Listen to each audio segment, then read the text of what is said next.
Յուրաքանչյուր մարդու առաջին իրավունքը դա հողի եւ ջրի իրավունքը, որի վրա ինքը ապրում է, այդպես չի։ Հիմա եթե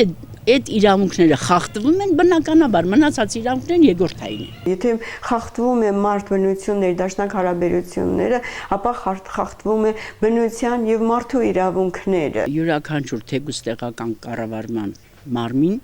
պիտի իրեն հիմնականին հարցերը, որ պիտի լուծի, ինքը պիտի լուծի։ Բայց պարզվեց, որ մեր տեղական ինքնակառավարումը իրեն չի արդարացրել, բոլոր հարցեր մնացել են բարձի թողի եւ գյուղի խնդիրները ինչպես կան, այնպես մնացել են, մի բան էլ ավելացել են։ Դրա համար արդեն այդ վերջի եւ որ խնդիր դրվեց ջուրը տանեն թե չտանեն, դա հարկադրական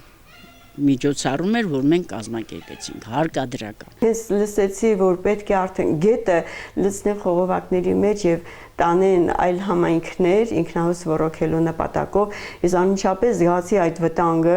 որ չեմ կարող ես ապրել առանց բնության եւ մարդիկ էլ արդեն մարդկանց վրա էլ իմ պատկերացումով, որ բոլորի վրա շատ ծանր հետևանքներ կթողներ, ու ես դուրս եկա, չդիմացա այդ հարվածին, պատկերացնելով ծանր աղետաբեր հետևանքները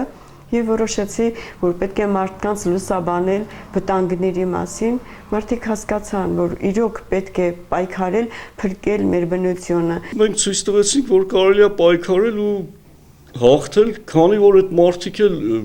օտարներ չեն, այդ մարդկանց հակակշիռ է պետք ընդհանրապես, իրենք էլ են զգում իրենց սխալները։ Իսկ եթե պայքար չկա, իրենց կողմից մտայնություն կա, որ եթե մի բան կարող են անել, չանեն, ամոթ է։ Եթե հակակշիռ գոյություն ունի, ներքին հակազդեցություն գոյություն ունի, երկիրն էլ կարող է լրիվ վերափոխվել։ Դա մեր խնդիրը չէր միայն, մեր անձնական շահը չէինք հետապնդում էինք միայն մեր հայրենիքի այդ գեղատեսին մասունքի փրկության շահը։ Ոչ մեկս չենք ուզում պետության գործերին խառնվել, բայց պետությունը իր գործառույթները պիտի կատարի։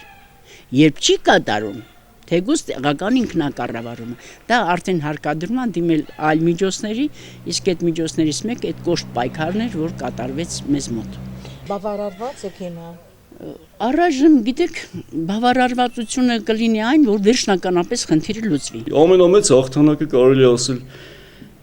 իմ կյանքում այս արսն է եղել։ Մենք հիմա աջակցում ենք Արուսյակին փոփոխության իմաստով եւ հետո ինքը հենց այն խնդիրը, որ գյուղը պահանջում է լուծում, Արուսյակը իր ղեկավարությամբ կարողանա վերջնականապես լուծել։ Ինչ եղավ, որ դուք որոշեցիք առաջադրվել գյուղապետի պաշտոնին։ Մենք ենք մեղավոր, որ թողնում ենք բարձի թողի վիճակում, թեկուզ հենց մեր համայնքում, ինչու մենք չենք ավելի ակտիվ լինում բոլոր հարցերում, եթե ակտիվ լինեինք, գուցե չկանգնեինք այս փաստի առաջ եւ շատ փաստեր կան, որոնց առաջ մենք կանգնել ենք եւ անցանկալի հետևանքներ է ունեցել։ Դրանից հետո որոշեցինք, որ եթե հնարավոր լինի, կարող ենք ավելի ակտիվորեն միջամտել համայնքի հարցերին։ Դրանից հետո արդեն ժողովուրդը մոտենում էին, ասում են Ինկեր Այվազյան, եթե դուք լինեք, մենք ձեզ հետ մեծ հույսեր ենք կապել, դուք կարող եք համախմբել մեր համայնքին ու մենք կարող ենք ավելի գեղեցիկ համայնք ունենալ, լրիվ բարեփոխումներ կլինեն, մեծ հույսեր են կապում, չգիտեմ, դա էր պատճառը, որ ես ինքնառաջադրումով ցանկացա տեխնացու առաջադրվել։